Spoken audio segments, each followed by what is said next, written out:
Surakarta bersama rekan saya, Bapak Prangga Javanika Rupian. Kami sama-sama guru kelas 5 dan sama-sama guru reguler sedang mengikuti pelatihan pendidikan inklusif tingkat dasar. Kita akan menyelesaikan aktivitas 5 yaitu tentang diskusi pembelajaran berdiferensiasi.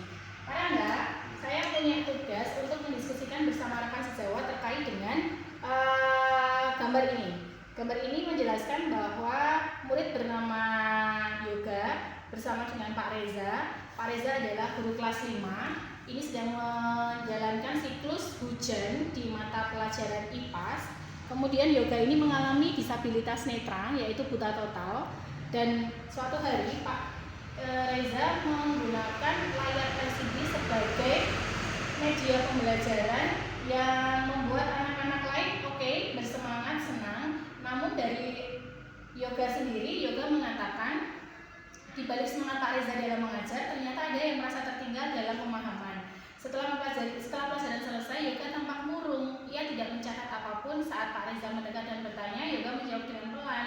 Saya tidak bisa membayangkan gambarnya, Pak. Saya tidak mengerti bagian-bagiannya seperti apa. Nah, momen ini menjadi pengingat penting bahwa meskipun pembelajaran sudah dirancang sedemikian rupa baiknya, namun ternyata Yoga belum bisa menerimanya.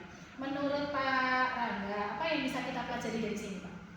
Yang bisa kita pelajari kan tadi kan Yoga itu kan memiliki kebutuhan khusus berupa tunanetra ya. Yeah. Artinya dalam pembelajaran yang dilakukan oleh Pak Reza ini kalau menurut pribadi saya ini kurang tepat.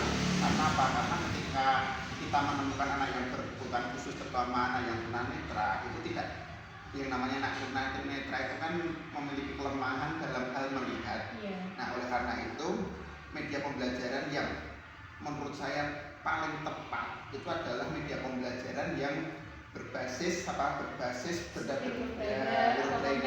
ya seperti itu. Artinya ada yang namanya pembelajaran kontekstual.